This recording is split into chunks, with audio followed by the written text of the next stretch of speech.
Assalamualaikum warahmatullahi wabarakatuh. Innal hamdalillah nahmaduhu wa nasta'inuhu wa nastaghfiruh wa na'udzu billahi min shururi anfusina wa sayyiati a'malina. May yahdihillahu fala mudhillalah wa may yudlil fala hadiyalah. Wa ashhadu an la ilaha illallah wahdahu la syarikalah wa ashhadu anna Muhammadan abduhu wa rasuluh.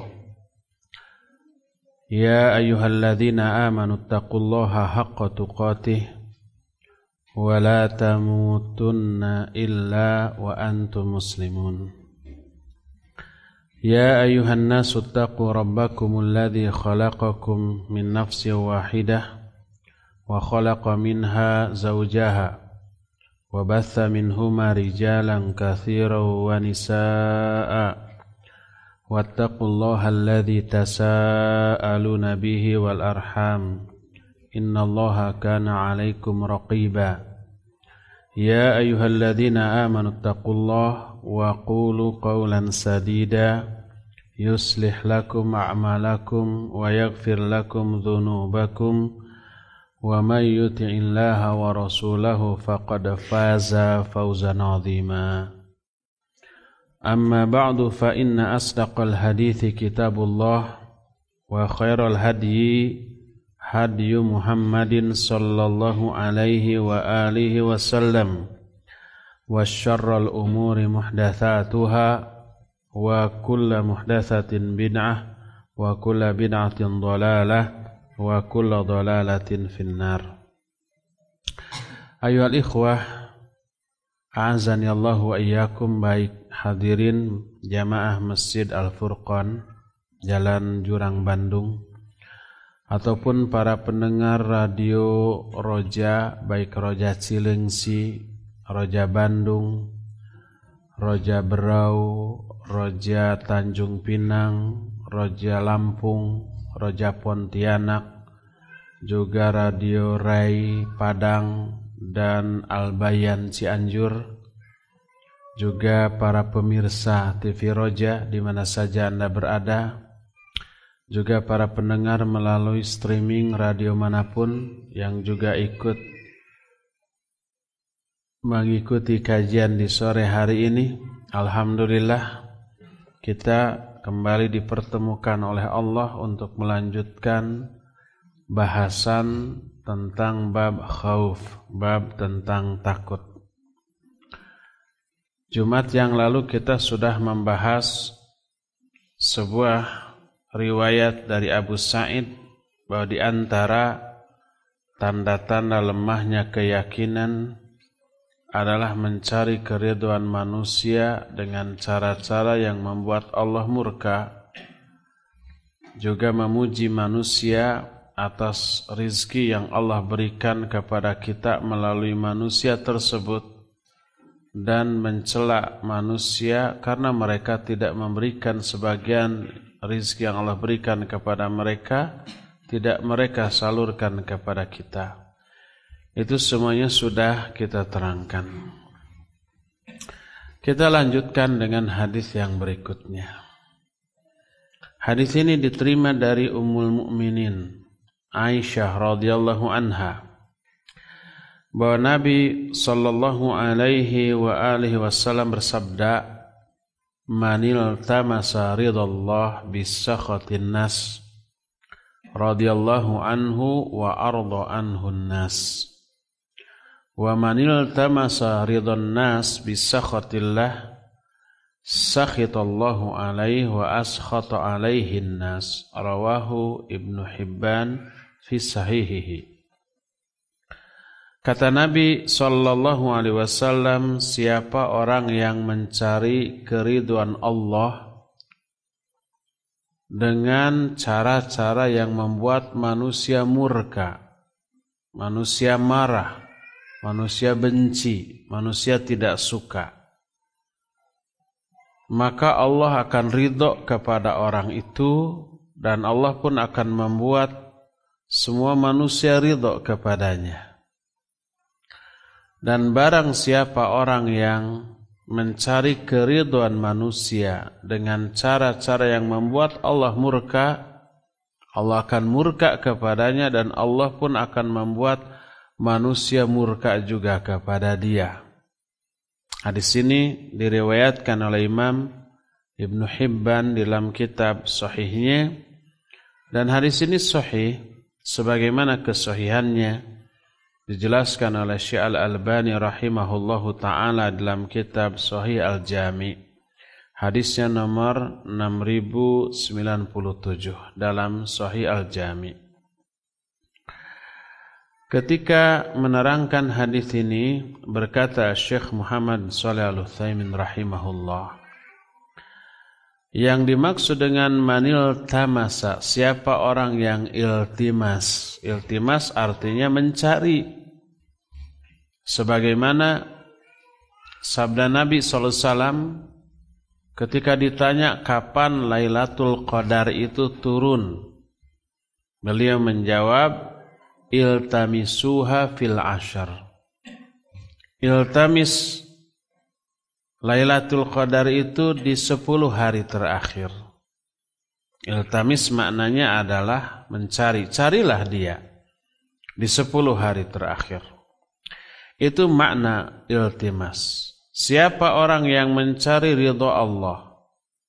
Maksud ridha Allah di sini adalah sebab-sebab teraihnya keridhaan Allah.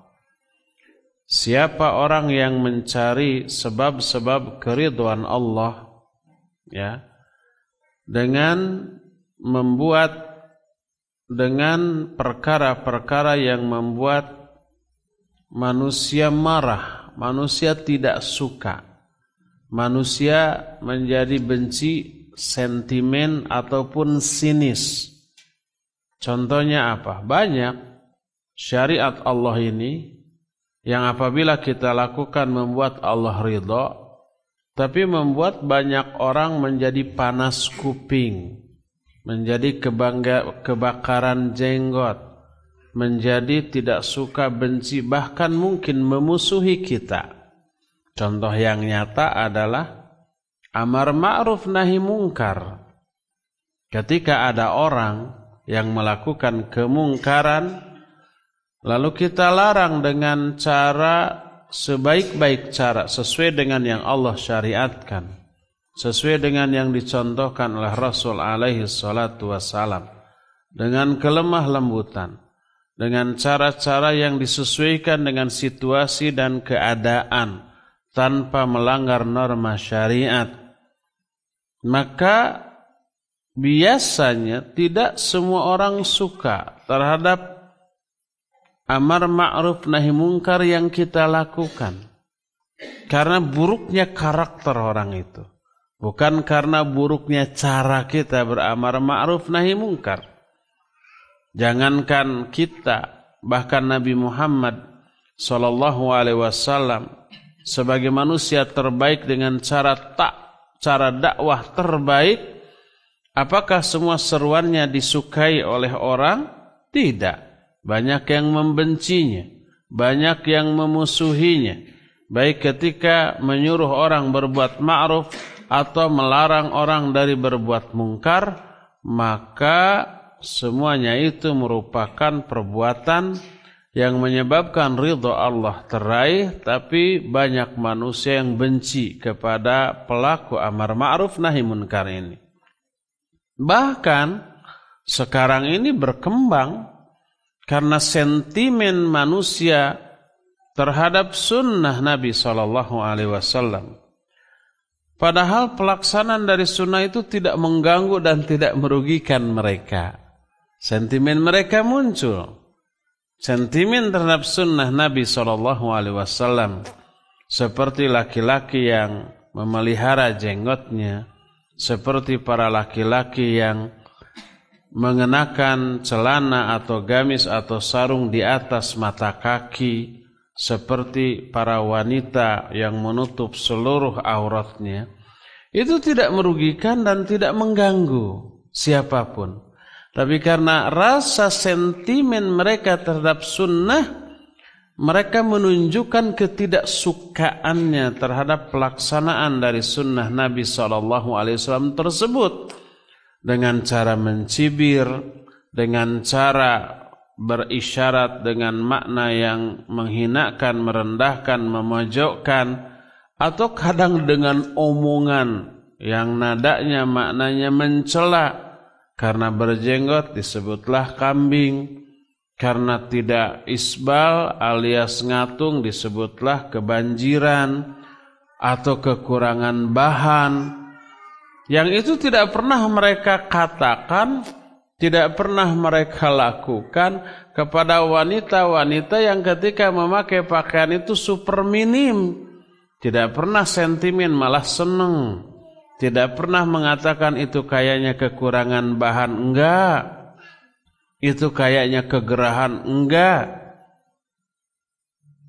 Atau ungkapan mereka kepada akhwat yang menutup seluruh tubuh dengan pakaian warna hitam, itu ada ninja lewat. Kadang-kadang N-nya diganti dengan T. Dan itu merupakan pelecehan ya. Karena apa? Bukan karena mereka merasa terganggu dengan hal itu, tapi karena sentimen. Siapa orang yang mencari ridho Allah sekalipun membuat manusia jadi sentimen, jadi benci, jadi tidak suka, jadi melecehkan, apa akibatnya? Radhiyallahu anhu wa arda anhun nas. Allah akan ridha kepada orang itu dan Allah akan membuat orang-orang lain ridha kepadanya. Dan ini kata Syekh Al-Utsaimin rahimahullahu taala, wa hadza zahir, ini real, ini nyata. Karena apa? Fa idzal tamasal 'abdu ridha rabbih bi niyatin shadiqah radhiyallahu anhu li'annahu akrama man 'abadahu wa arda anhu nas. Karena apa? Karena siapa orang ya hamba yang mencari ridha Allah dengan niat yang benar, Allah akan ridha. Karena Allah akan memuliakan setiap hamba yang beribadah kepadanya, dan Allah akan mengkondisikan hati manusia juga untuk ridha kepadanya, untuk suka, untuk senang, untuk mencintainya. Ingat bahwa sudah sering kita singgung, hati manusia itu diatur oleh Allah Azza wa Jalla. Sebagaimana sabda Nabi alaihi salatu wasalam, inna quluba bani Adam baina usbu'aini min asabi'ir rahman ka qalbi rajulin wahid yuqallibu kaifa yasha wa yusarrifu kaifa yasha. Sesungguhnya hati-hati Bani Adam, hati seluruh manusia itu berada di antara dua jari, di antara jari-jari Allah seperti satu hati, lalu Allah bolak-balikan itu hati sekehendak Allah. Hati semua manusia dibolak-balikannya itu oleh Allah. Termasuk dikondisikannya hati seseorang untuk benci, untuk cinta, itu oleh Allah Azza wa Jalla. Bukan diatur, direkayasa oleh manusia. Manusia mah tidak bisa mengatur hati diri kita sendiri, enggak. Apalagi mengatur hati orang lain dengan cara diprovokasi, ya, dihasut, dikompor-kompori. Enggak. Orang tidak bisa mengatur hatinya sendiri, apalagi hati orang lain. Karena antara hati seseorang dengan orang yang memiliki hati itu oleh Allah dihalangi, disekat, sehingga setiap orang tidak bisa mengatur hati masing-masing. Allah berfirman dalam Al-Quran, wa'lamu annallaha yahulu bainal mar'i wa qalbihi wa annahu ilaihi tuhsyarun. Dalam surah Al-Anfal ayat yang ke-24. Ketahuilah bahwa sungguhnya Allah menyekat, Allah menghalangi, Allah menghijab antara seseorang dengan hatinya, sehingga orang itu tidak bisa mengatur hati mereka sendiri. Lalu siapa yang mengaturnya? Allah. Yang membolak-balikannya? Allah. Apakah orang itu memiliki kehendak, keinginan terhadap sesuatu? Itu bukan ikhtiar sendiri, tapi Allah yang memberikan kehendak untuk apapun kepada hati orang itu. Surah At-Takwir ayat yang terakhir Allah menyatakan, wa ma tasyauna illa ay yasha Allahu rabbul alamin. Wa ma yadhkuruna illa ay yasha Allahu rabbul alamin. Tidaklah kalian berkehendak, kalian tidak akan memiliki keinginan apapun kecuali Allah yang menginginkan kalian memiliki kehendak seperti itu. Allah yang memberikannya. Tiba-tiba saja kita ingin sholat, tiba-tiba kita ingin ngaji, tiba-tiba kita ingin sedekah. Keinginan itu Allah yang memberikan sebagai anugerah Allah kepada orang itu. Termasuk tiba-tiba kita membenci atau menyukai orang lain. Allah yang mengaturnya. Apakah termasuk juga kehendak keinginan untuk berbuat buruk? Tiba-tiba ada keinginan dalam hati kita untuk bergibah, untuk berdusta, untuk nipu orang, untuk memfitnah orang. Ada muncul keinginan. Apakah keinginan itu juga pemberian Allah? Iya.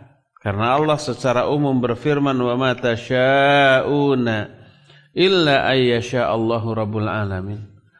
Lalu kenapa yang ini diberi keinginan untuk berbuat baik, yang ini diberi keinginan untuk berbuat buruk? Kok enggak adil? Allah Maha Adil. Dan keinginan baik yang baik ataupun yang buruk yang Allah berikan kepada orang itu atas balasan yang Allah berikan kepada orang itu akibat perbuatan sebelumnya. Kenapa orang ini diberi keinginan untuk infak dan sedekah? Karena sebelumnya orang ini melakukan ibadah yang bagus, umpama sholatnya khusyuk dan ikhlas, gitu ya. Lalu oleh Allah diterima. Setelah beres sholat fardu, dia berzikir dengan khusyuk, bertobat sampai menangis. Setelah itu Allah balas, Allah berikan kepada dia keinginan untuk sholat ba'da, sholat sunat setelahnya. Dia lakukan juga setelah khusyuk. Diterima lagi oleh Allah. Allah berikan juga hidayah untuk infak dan sedekah. Begitu dan begitu seterusnya. Sebagaimana kemarin sudah disinggung sebuah hadis riwayat Bukhari dan Muslim, Nabi sallallahu alaihi wasallam bersabda, "Alaikum bis-sidqi fa inna as-sidqa yahdi ilal birri." Wajib kalian itu berbuat jujur. Karena apa? Jujur itu yahdi, memberi hidayah, menjadi penyebab turunnya hidayah Allah untuk berbuat bir. Bir itu kebaikan. Bir itu amal soleh. Karena jujur, Allah berikan hidayah untuk berbuat baik. Terdoronglah dia untuk berbuat baik. Muncul keinginan dalam hatinya untuk berbuat baik setelah berbuat jujur tadi. Setelah jujur, tiba-tiba ada orang yang kelihatannya sangat susah, tiba-tiba saya mau tolong dia. Dia ngerogoh sakonya diberi. Itu bir. Dari apa? Dari jujur. Oleh karena itu, bagaimana dan kenapa Allah memberikan keinginan yang baik kepada seorang hamba? Keinginan untuk berbuat baik, berbuat ibadah, berbuat amal soleh, itu karena sebelumnya orang itu telah melakukan perbuatan baik yang lainnya. Al-Imam Ibn Rajab Al-Hambali rahimahullahu ta'ala menyatakan, idza taqabbalallahu amala abdin waffaqahu lil amali sholihi ba'dah. Apabila Allah menerima amalan ibadah seorang hamba, maka Allah akan memberi taufik kepada hamba itu untuk melakukan amal soleh lain setelahnya. Dengan cara apa? Diberi keinginan untuk beramal soleh dan diberi kemampuan dan Allah memudahkannya. Oleh karena itulah maka semua perasaan, keinginan yang dimiliki oleh manusia semuanya diatur oleh Allah dan pengaturan Allah itu secara adil. Lalu kenapa orang yang lain diberi keinginan untuk berbuat buruk? Karena keburukan yang sebelumnya dia lakukan. Lanjutan hadis tadi, Nabi alaihi salatu wasallam bersabda, wa iyyakum wal kadhiba fa innal kadhiba yahdi ilal fujur. Jauhi oleh kalian dusta. Karena apa? Karena dusta itu yahdi ilal fujur, menuntun pelaku kedustaan tadi kepada perbuatan fujur. Fujur ini ada dua maknanya. Makna yang pertama maksiat, dosa, kedurhakaan. Makna yang kedua, Syaikhul menyatakan al-khuruj anit ta'ah, keluar dari ketaatan. Tadinya sebelum berdusta dia taat. Sebelum berdusta dia rajin tahajud. Sebelum berdusta dia rajin saum Senin Kamis. Sebelum berdusta dia selalu hadir di majlis-majlis pengajian. Tiba-tiba dia berdusta. Apa yang terjadi setelah berdusta? Allah mencabut hidayah tahajud, hidayah saum, hidayah ngaji yang ada sebelumnya dicabut oleh Allah. Tiba-tiba dia keluar dari ketaatan itu. Malam itu susah sekali untuk bangun. Siang harinya pas mau saum Senin atau Kamis, kok kenapa nggak ada mood untuk saum, tergiur oleh gorengan di pagi hari sama air kopi yang bikin kolesterolnya tambah tinggi. Akhirnya dia minum, akhirnya dia makan, nggak jadi saumnya. Ada pengumuman pengajian hari anu, jam anu, materi anu, ustad anu di tempat anu, biasa dia hadir. Males ustadznya juga itu juga, materinya juga udah kebayang materinya, kesimpulannya dua, nyuruh berbuat baik, melarang dari keburukan, itu kesimpulan akhirnya tahu. Apapun isi omongannya larinya ke sana juga. Nggak perlu hadir kan gitu ya. Akhirnya malas. Itu akibat dusta. Jadi kalau Allah memberikan keinginan untuk berbuat buruk pada hati seorang, itu balasan Allah atas perbuatan buruk orang itu sebelumnya. Al jaza min jinsil amal. Balasan itu akan disesuaikan dengan jenis perbuatan. Perbuatan baik Allah balas dengan hidayah untuk berbuat baik. Perbuatan buruk Allah berikan keinginan untuk berbuat buruk lagi pada aspek yang lainnya. Jadi semua perasaan dan hati manusia diatur oleh Allah, baik ingin memiliki keinginan untuk berbuat baik atau keinginan untuk berbuat buruk, Allah yang mengaturnya dengan alasan yang pasti adil. Oleh karena itulah, termasuk apakah orang mau membenci kita atau mau ridho kepada kita, itu juga diatur oleh Allah Azza wa Jalla. Makanya Allah di sini melalui lisan Rasulnya sallallahu alaihi wasallam memberikan resep bagaimana caranya agar kita diridhoi oleh Allah. Jangan kejar keridhaan manusia. Kejar keridhaan Allah, maka manusia akan ridho kepada kita. Sebagaimana di dalam hadis ini Rasul alaihi salatu wasallam menyatakan, ya, manil tamasa ridallah bisakhatin nas radhiyallahu anhu wa arda anhun nas.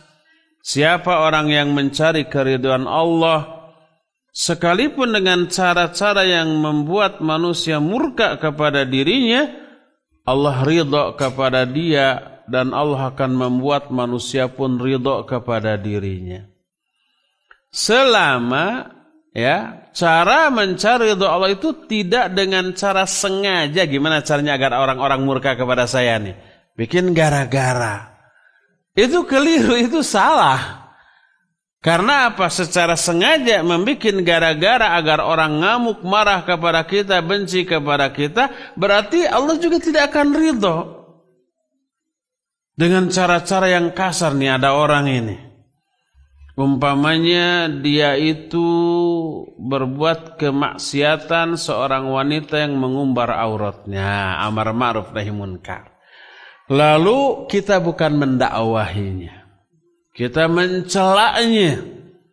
Dengan apa? Dengan cara-cara yang membuat orang itu sakit hati, dengan niat agar ini amar ma'ruf nahi munkar, ini nasihat, ini dakwah, Allah pasti ridho kepada saya. Lalu dia lakukan cara-cara yang membuat orang itu lari. Hei perempuan, mau jadi ahli neraka kamu? Itu aurat milik Allah, bukan milik dirimu sendiri. Ayo tutup. Kalau enggak dibakar kamu dalam api neraka. Dasar calon neraka. Wah, seperti itu. Dia merasa mencari ridho Allah dengan membuat wanita itu murka. Ayo murka, ayo marahi saya biar saya tetap diridhoi oleh Allah. Itu keliru. Allah juga enggak ridho. Bukan enggak ridho dengan dakwahnya, tapi dengan cara dakwahnya yang keliru, yang salah. Yang tidak hikmah, yang tidak sesuai dengan kaidah-kaidah beramar ma'ruf nahi munkar. Keliru. Jadi bentuk perbuatannya diridhoi oleh Allah, cara melakukan perbuatan itu juga diridhoi oleh Allah Azza wa Jalla. Seperti kita sudah mendakwahinya dengan cara lemah lembut, tidak di hadapan banyak orang, ya, secara hikmah, secara bijaksana, secara lemah lembut, secara ilmiah. Semua cara yang Allah syariatkan sudah kita lakukan. Lalu dia murka dan marah, ini enggak masalah. Ini yang dimaksud dengan hadis ini. Ya. Ini yang pertama. Jadi kalau kita ingin diridhoi oleh manusia, kejar keridhaan Allah, Allah akan mengkondisikan hati manusia untuk juga ridha kepada kita. Ini yang pertama. Kedua, sebaliknya sekarang. Wa man iltamasa ridhan nas bisakhatillah sakhitallahu alaihi wa askhata alaihin nas. Siapa orang yang mencari ridha manusia dengan cara-cara yang membuat Allah murka? Apa contohnya? Banyak. Umpamanya karena kita berjenggot orang jadi sentimen, disebut kambing, ya, disebut segala macam.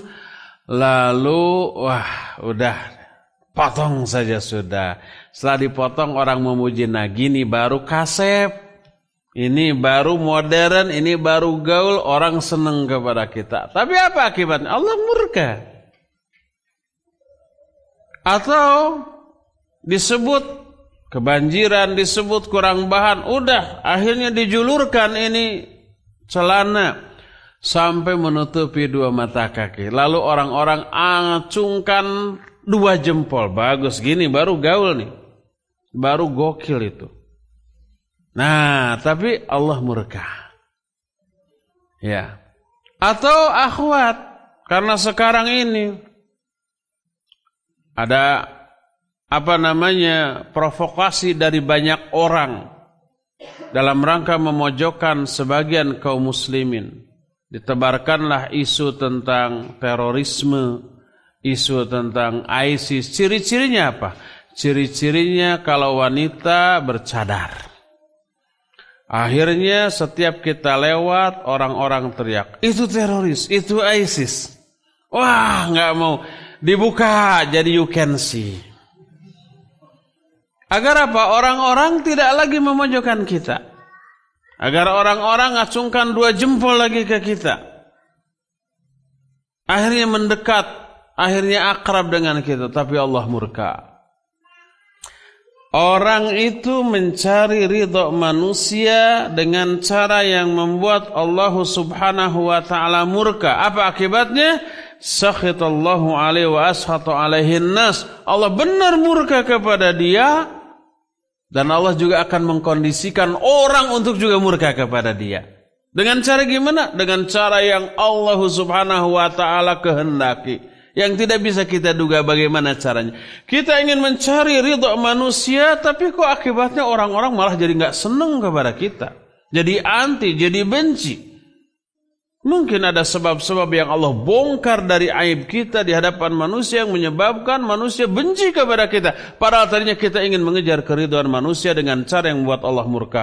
Allahnya murka, manusia juga menjadi tidak suka. Ingat, ya, bahwa yang mengatur seluruh kehidupan termasuk perasaan, sikap manusia kepada kita, semuanya itu diatur oleh Allah Azza wa Jalla.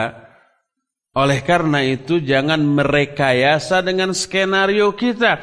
Ikuti tuntunan Allah bagaimana caranya agar orang ridha kepada kita. Allah telah buka resepnya. Salah satunya dalam hadis ini, kejar keridhaan Allah, maka manusia akan ridha kepada kita. Ya, tapi siapa orang yang mengejar keridhaan manusia walaupun dengan cara yang buat Allah murka, maka Allah benar murka dan manusia juga akan murka kepada kita. Ridwan nas ghayatun la tudrak. Keridhaan manusia itu adalah tujuan yang tidak mungkin tercapai.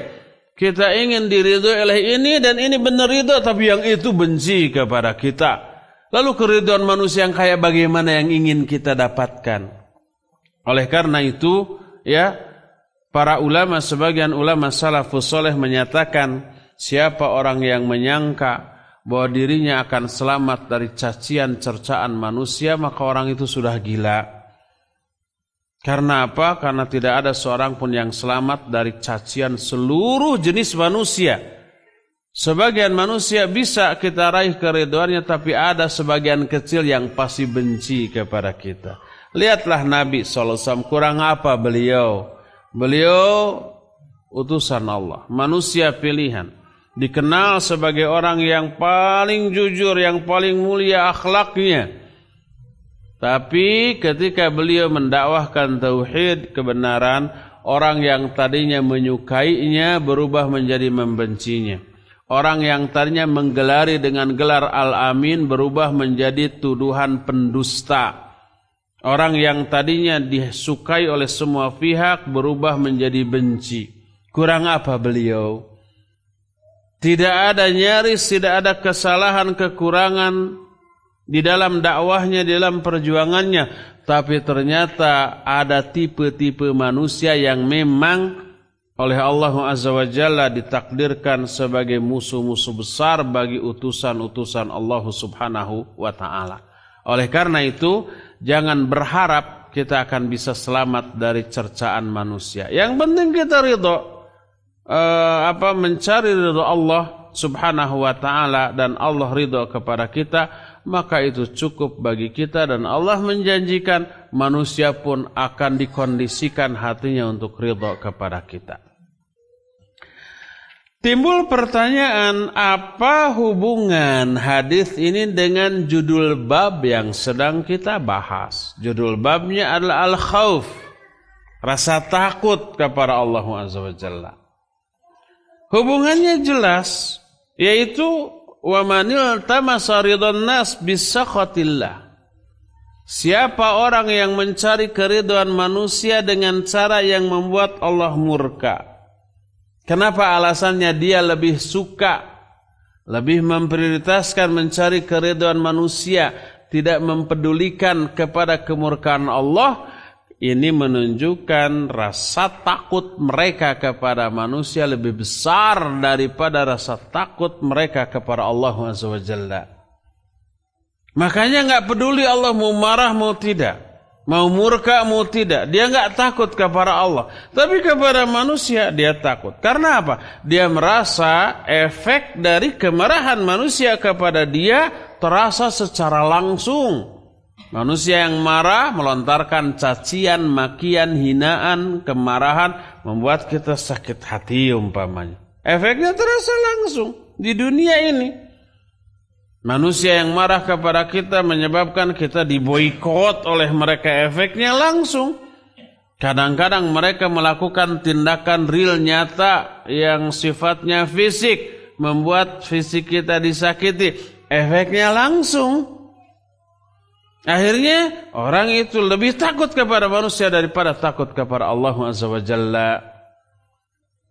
Oleh karena itulah maka hadis ini dijadikan salah satu dalil tentang tidak bolehnya kita merasa takut kepada manusia melebihi takut kita kepada Allah Azza wa Jalla. Allah lah yang harus lebih kita takuti daripada manusia. Karena Allah pengatur seluruh kehidupan. Siapa orang yang menghindarkan kemarahan Allah, malah mencari ridha Allah, dengan cara-cara yang Allah syariatkan, sekalipun manusia mengakibatkan mereka marah kepada kita, maka Allah ridho, senang kepada kita. Allah pun akan mengkondisikan hati banyak orang untuk ridho dan suka juga kepada kita. Dahulukan, prioritaskan rasa takut kita kepada Allah melebihi yang lainnya, maka kita akan dapatkan dukungan dari Allah dan juga dari sesama manusia. Tapi sebaliknya, siapa orang yang lebih takut kepada manusia daripada kepada Allah, sehingga lebih memprioritaskan keridhaan manusia daripada keridhaan Allah, maka Allah akan murka kepada dia dan Allah akan membuat hati orang-orang di sekitarnya juga tidak suka juga kepada dia. Rugi dua kali.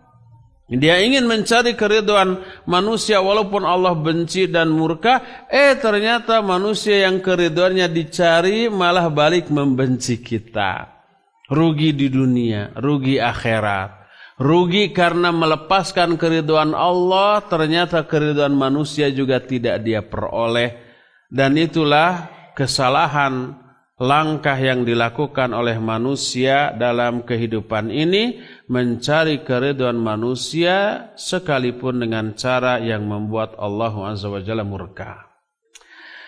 Dari hadis ini ada beberapa faidah yang sangat berharga yang bisa kita ambil. Pertama, wujubu talabi ma yurdillaha wa in sakhitan nas, lianna Allah huwa alladhi yanfa' wa yadur. Faidah pertama, pelajaran pertama adalah hadis ini menjelaskan wajibnya kita mencari keridhaan Allah sekalipun menyebabkan orang murka, orang benci, orang tidak suka. Sementara aja itu tidak sukanya ya. Awal-awal aja, nanti lama-lama melihat kita istiqamah, tetap tangguh teguh di atas kebenaran yang kita pegang, terus keistiqomahan kita juga dihiasi dengan kemuliaan akhlak. Orang nanti simpati sendiri, berubah itu. Tadinya benci menjadi suka, tadinya menentang menjadi mendukung, tadinya menjauh menjadi mendekat, tadinya memusuhi sekarang menjadi bersahabat atau bersaudara. Allah nanti akan mengkondisikan orang seperti itu. Kenapa? Karena Allah lah yang mengatur seluruh kehidupan, Allah yang memberi manfaat dan memberi madarat dalam kehidupan di dunia yang sekarang sedang kita jalani ini. Kedua, faidah kedua, annahu la yajuzu ayaltamisa ma yaskhatullahu min ajli irda'in nas kaina mangkana. Hadis ini juga menjelaskan tidak boleh bagi kita mencari apa-apa yang membuat Allah murka hanya dalam rangka meraih keridhaan manusia, siapapun, sehebat apapun manusia itu. Tidak boleh kita melakukan perbuatan yang membuat Allah murka kepada kita hanya dalam rangka orang-orang suka, orang-orang ridho, orang-orang senang kepada kita. Seringkali umpamanya kita bercanda dengan candaan yang melanggar syariat, sekedar membuat orang tertawa. Candaannya menghina orang, orang-orang kemudian tertawa. Candaannya umpamanya berdusta, membuat orang-orang tertawa, ya.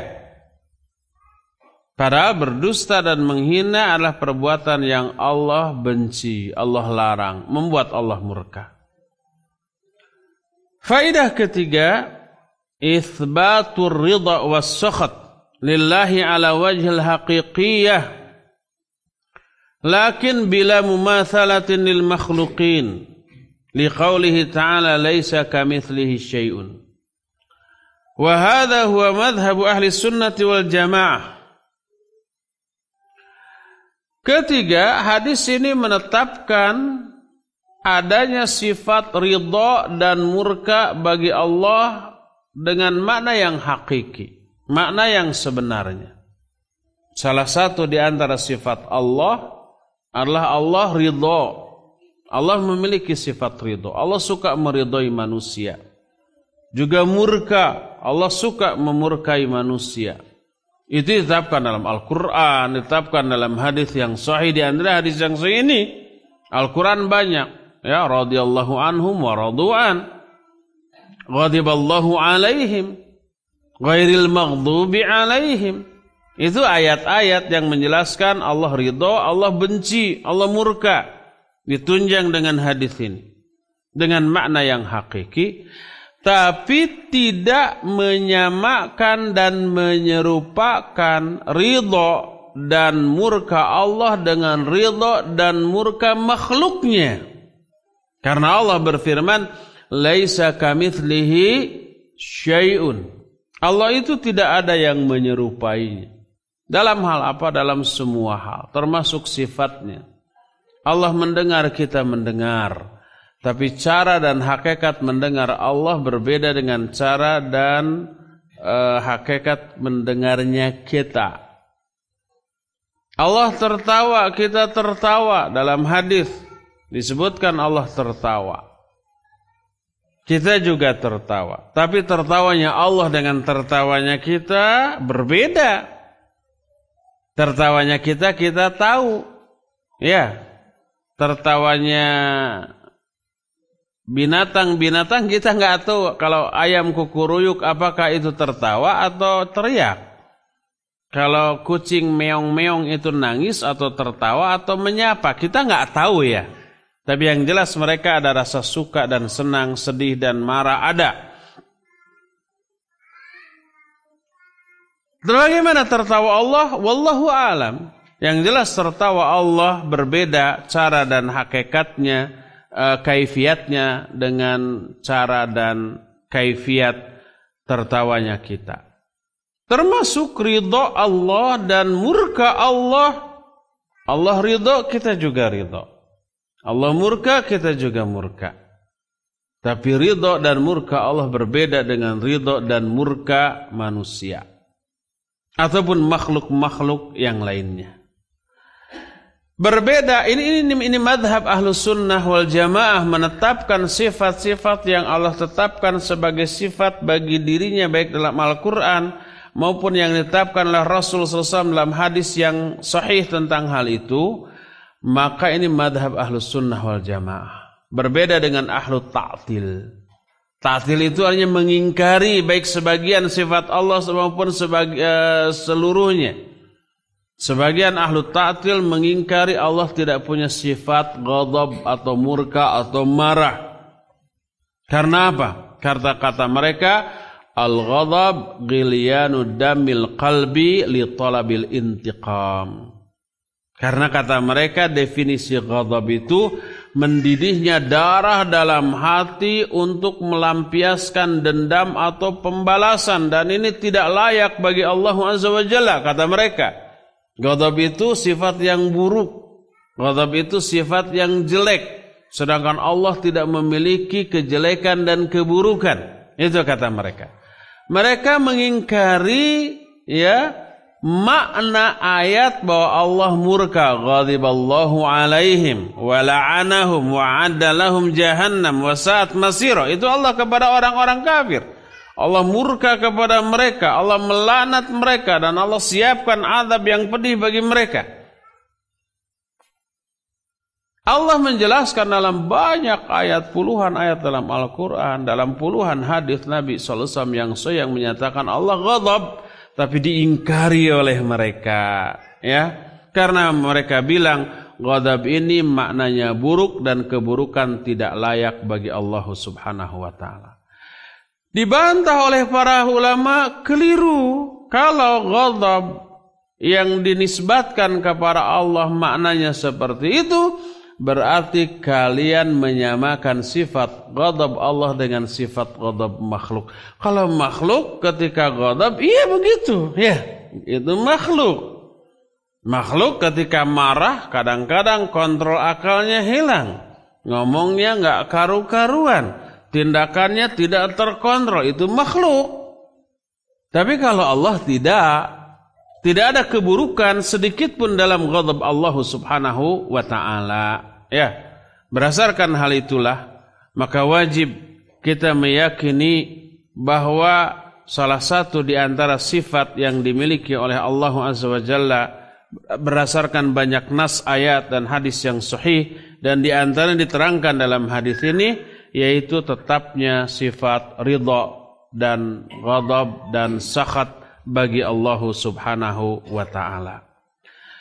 Ikhwah azani Allah wa iyyakum, sore ini cukup dari saya sampai di sini saja dulu tentang bab khauf kepada Allah Azza wa Jalla. Kita masih punya sisa waktu untuk bertanya jawab, dan kepada Akhi Ari di Roja Cilengsi dipersilakan untuk memandu tanya jawab dengan para pemirsa atau para pendengar di mana saja. Alhamdulillahirabbil alamin. Silakan Akhi Ari.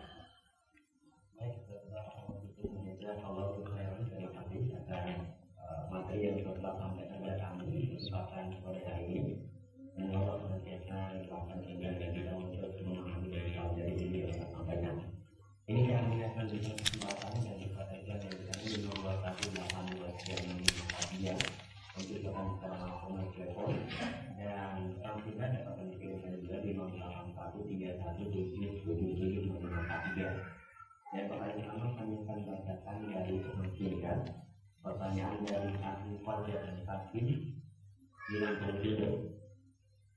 Assalamualaikum, jika seorang muslim awam atau ustaz yang bahkan mengejek orang muslim yang berjenggot, kemudian yang namanya di atas mata kaki dan bercadar, apakah termasuk menghina Rasul dan tidak merasakan manisnya iman?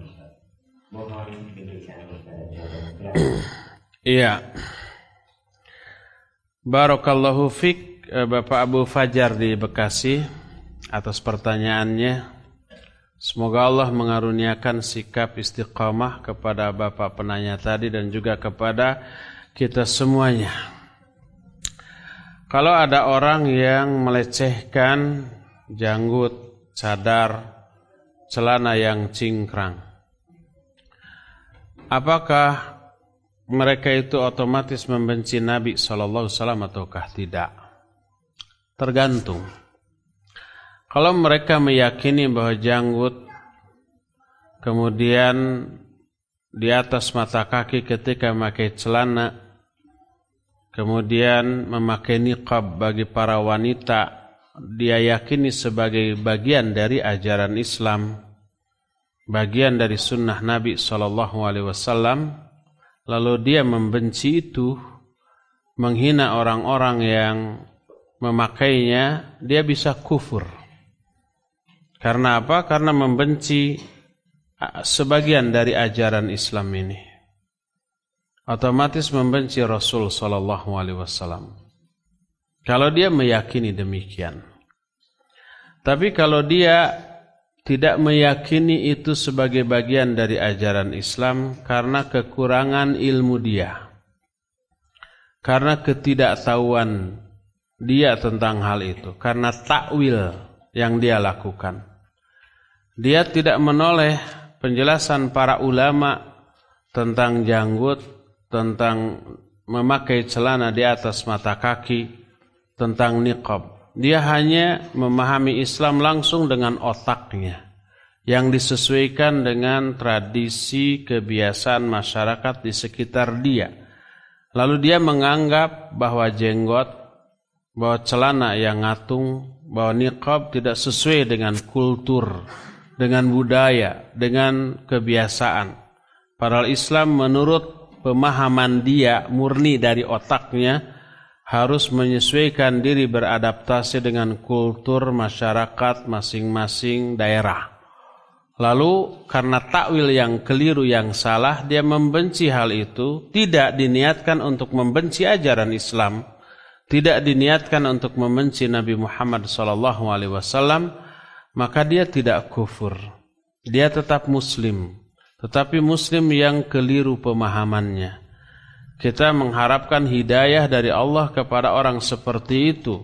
Semoga diberi pemahaman yang benar, dan setelah pemahamannya benar serta terluruskan, memahami Islam melalui penjelasan para ahlinya, yaitu para ulama dalam kitab-kitabnya, tidak memahami langsung nas Al-Quran dan Sunnah dengan otaknya, karena otaknya terbatas, karena kemampuannya tidak memadai untuk memahami Quran Sunnah secara benar. Tapi otaknya yang terbatas ini nanti dia tertuntun oleh Allah digunakan untuk menelaah bagaimana penjelasan para ulama tentang ayat, tentang Quran, tentang hadis, termasuk tentang bagaimana niqab, bagaimana jenggot, bagaimana celana di atas dua mata kaki. Dia memperoleh penjelasan yang komprehensif dari kalangan para ulama, maka setelah dia mengetahui kebenaran ini dia berubah. Dia bertobat. Dia kemudian menyukai, menganjurkan, dan bahkan dia sendiri mengamalkannya dan mendakwahkannya. Maka ini hidayah dari Allah kepada orang seperti itu. Jadi orang itu tidak dianggap kafir kalau karena ketidaktahuan, kalau karena kebodohan, kalau karena takwil yang dia lakukan dan takwilnya dilandaskan pada ketidaktahuannya, sehingga berkesimpulan dengan kesimpulan yang bertolak belakang dengan pendapat para ulama tentang masalah itu. Ya, bagaimana sikap kita? Sikap kita menghadapi orang seperti itu, pertama sabar. Ya, yang kedua, yakini bahwa hinaan, celaan mereka kepada kita menggugurkan dosa kita, menambah pahala dari Allah Azza wa Jalla atas kesabaran kita, membuat doa kita ini dikabul oleh Allah karena kita mazlum, kita dizalimi oleh orang lain, dan doa orang yang dizalimi itu apa? Dikabulkan, didengar oleh Allah Azza wa Jalla. Lalu kasihani mereka, karena mereka tidak dianugerahi hidayah oleh Allah untuk memiliki pemahaman yang benar tentang masalah ini. Rasa kasihan inilah yang harus melandasi sikap kita dalam bermuamalah, berinteraksi dengan mereka. Karena kasihan, kita akan mendakwahinya, menasihatinya dengan cara yang baik. Karena kasihan, kita tidak akan melontarkan celaan-celaan, makian-makian yang merupakan pelampiasan dari emosi dia. Syekhul Islam menyatakan, ya, kalau kita melihat orang-orang yang maksiat atau yang melakukan kebid'ahan gitu ya, maka kalau kita melihat dengan kacamata takdir, maka kita harus merasa kasihan kepada mereka, karena mereka ditakdirkan oleh Allah menjadi orang yang demikian. Di bagian lain beliau menyatakan ahlus sunnah a'lamun nas bil haq wa arhamuhum bil khalaq. Ahlus sunnah itu manusia yang paling mengetahui tentang kebenaran dan paling penyayang terhadap sesama makhluk.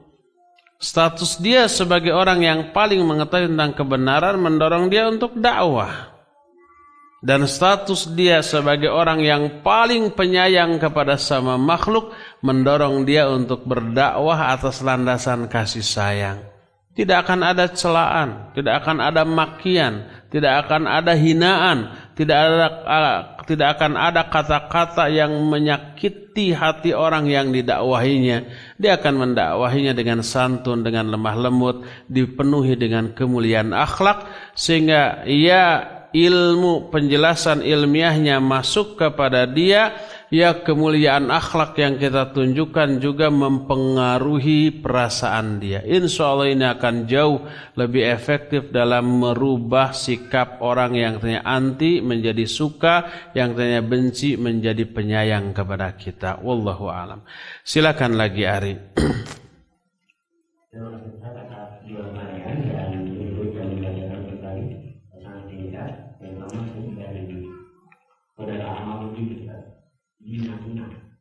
Bagaimana merawat dan membina rasa takut kepada Allah agar tauhid kita terbebas dari rasa takut akan setan atau penyebab dari Amaluddin di Madinah.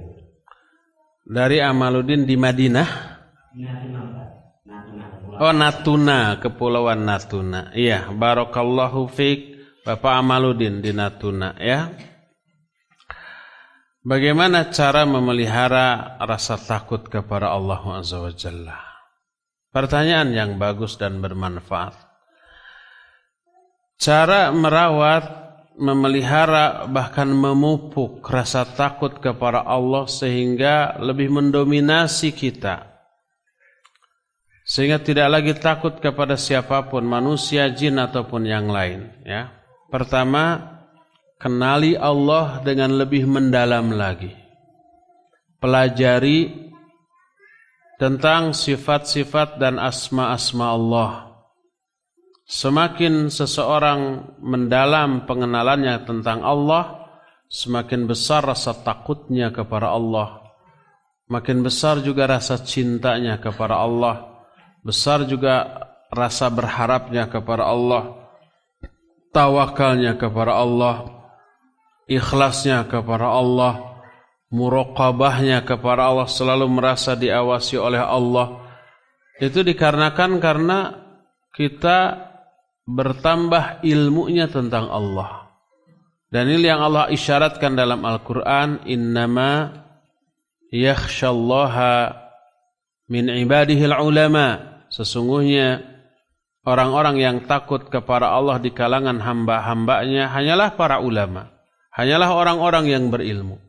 Ilmunya itu yang menyebabkan dia takut kepada Allah. Semakin tinggi ilmunya, semakin besar rasa takutnya kepada Allah.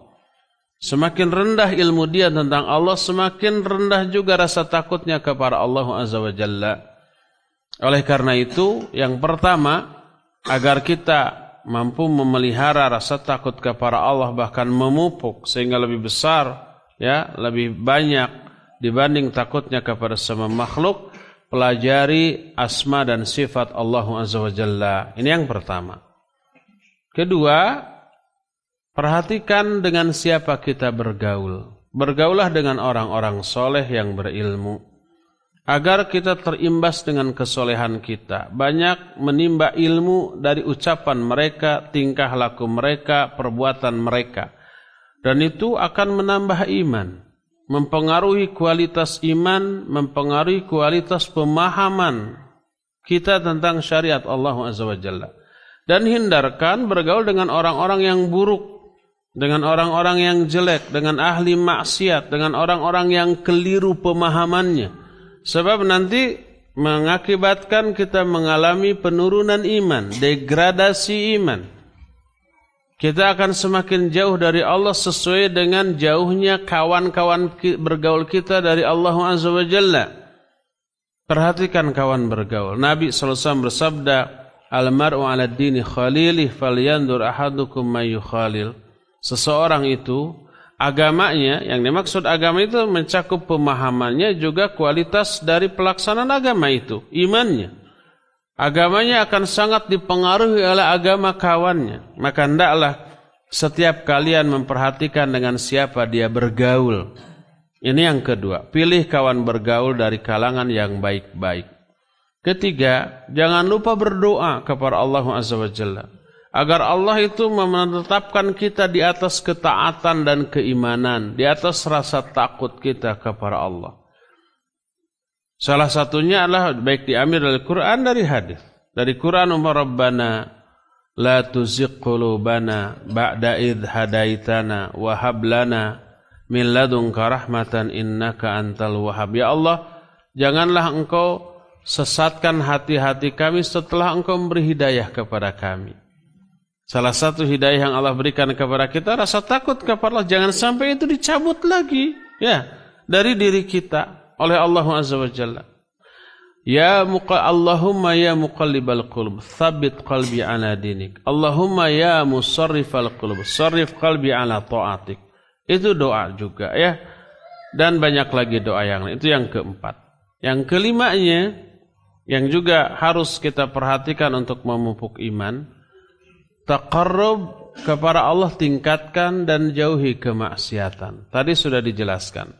Dosa yang kita lakukan menyebabkan tercabutnya hidayah yang sudah ada dalam diri kita, ya. Dan taqarrub, ibadah yang kita lakukan kepada Allah menyebabkan Allah menambah hidayah kita. Menambah hidayah salah satunya berpengaruh kepada bertambahnya rasa takut kita kepada Allah Azza wa Jalla. Dan tercabutnya hidayah dari diri kita menyebabkan kurangnya rasa takut kita kepada Allah. Dan itu karena kemaksiatan, ya.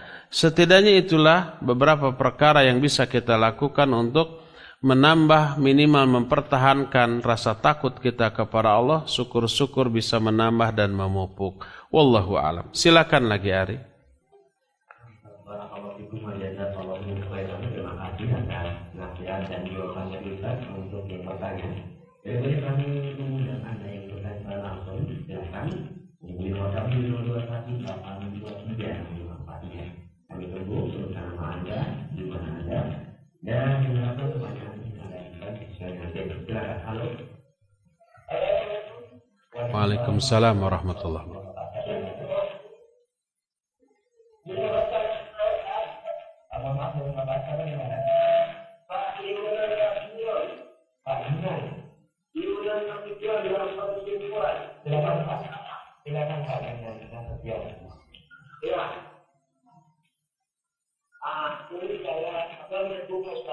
Waalaikumsalam warahmatullahi wabarakatuh.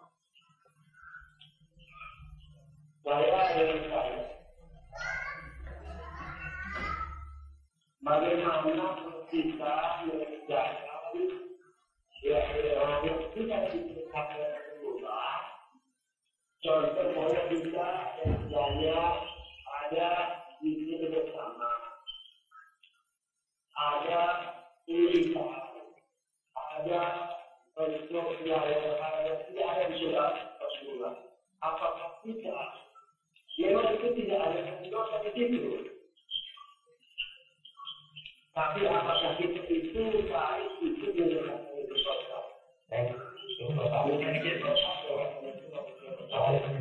Waalaikumsalam warahmatullahi wabarakatuh. Iya, bisa diulang Ari pertanyaannya kurang jelas. Pertanyaan dari Paliman Nasution, Ustaz. Iya.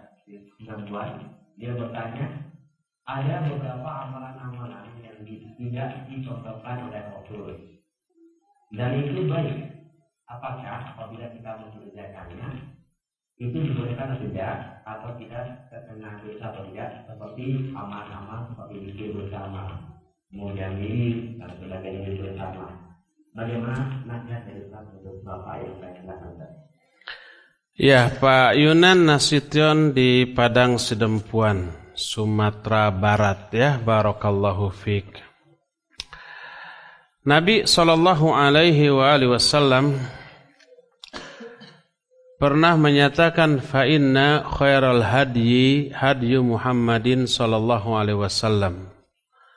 Sesungguhnya sebaik-baik petunjuk adalah petunjuk Nabi Muhammad sallallahu alaihi wasallam.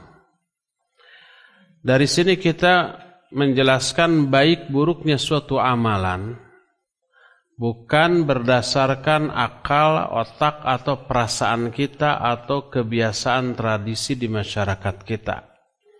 Baik buruknya sesuatu amalan dalam ajaran Islam diukur oleh apakah itu ada enggak contohnya dari Nabi sallallahu alaihi wasallam. Itu pertama. Kedua, Al-Quran juga menjelaskan dalam salah satu ayatnya surah Al-Mulk ayat yang kedua, Alladzi khalaqal mauta wal hayata liyabluwakum ayyukum ahsanu amala. Allah lah yang telah menciptakan hidup dan mati untuk menguji kalian. Siapa di antara kalian yang paling baik amalnya? Bukan paling banyak atau paling berat, tapi paling baik.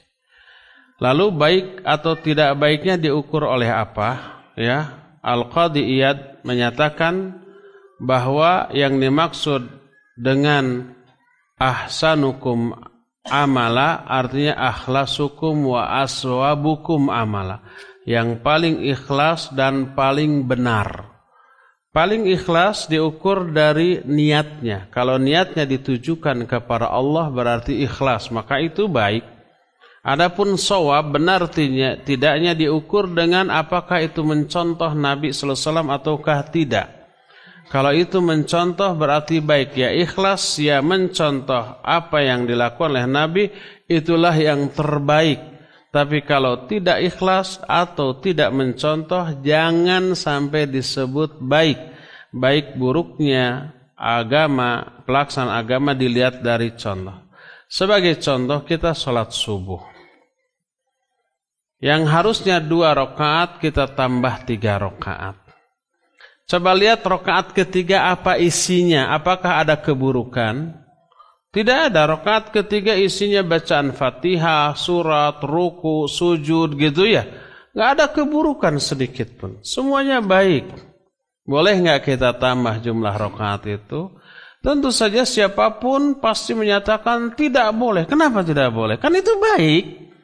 Karena menambah dari apa yang diajarkan oleh Nabi SAW. Tapi kan tambahannya baik. Kenapa nggak boleh? Karena baik buruknya sesuatu amalan dilihat dari dicontohkan nggak oleh Nabi SAW. Jadi baik kalau menurut akal dan perasaan kita rakaat ketiga dalam sholat subuh itu yang ditambahkan itu nggak ada keburukan, semuanya baik. Tapi kenapa tidak boleh kita lakukan? Kalau itu dalam sholat tidak boleh, juga dalam amalan-amalan yang lainnya.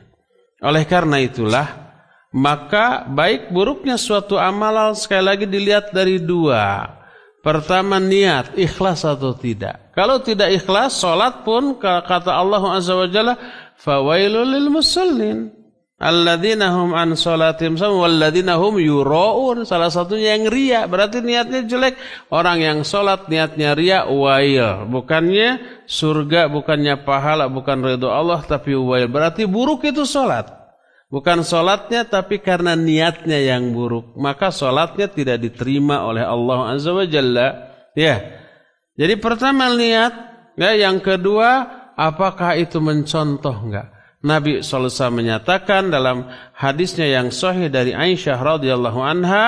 Beliau menyatakan, man amila amalan laisa alaihi amruna fahuwa raddun. Siapa orang yang mengamalkan satu amalan, tapi enggak ada contoh dari kami, itu tertolak. Walaupun menurut otak manusia itu bagus, menurut perasaan itu bagus. Kenapa kalau bagus disalahkan? Nih Nabi memberi batasan siapa mengamalkan satu amalan dalam agama ini. Dalam agama, bukan dalam urusan dunia.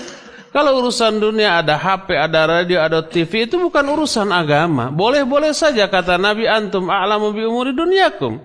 Tapi dalam urusan agama, orang yang mengamalkan satu amalan dalam agama, tidak ada contoh dariku, dia tertolak. Lihat lagi Al-Quran surah An-Nur ayat 63. Allah berfirman, فَلْيَحْذَرِ الَّذِينَ يُخَالِفُونَ عَنْ أَمْرِهِ أَنْ تُصِيبَهُمْ فِتْنَةٌ أَوْ يُصِيبَهُمْ عَذَابٌ أَلِيمٌ. Orang-orang yang menyimpang dari contoh Nabi itu hendaklah takut bahwa mereka itu akan ditimpa fitnah dan ditimpa azab yang sangat pedih di akhirat nanti. Ya, oleh karena itu yang dimaksud menyimpang dari contoh Nabi adalah dalam pelaksanaan agama ini. Apa yang tidak dicontohkan oleh Nabi lalu dilakukan oleh orang-orang zaman sekarang, maka terancam dengan ayat ini. Demikian Pak Yunan Nasution, mudah-mudahan ada manfaatnya. Tapi di sini sudah masuk waktu maghrib. Insyaallah kita berjumpa kembali di hari Jumat yang akan datang. Subhanakallahum bihamdik, asyhadu an la ilaha illa ant, astaghfiruka wa atubu ilaik. Walhamdulillahirabbil alamin. Wassalamualaikum warahmatullahi wabarakatuh.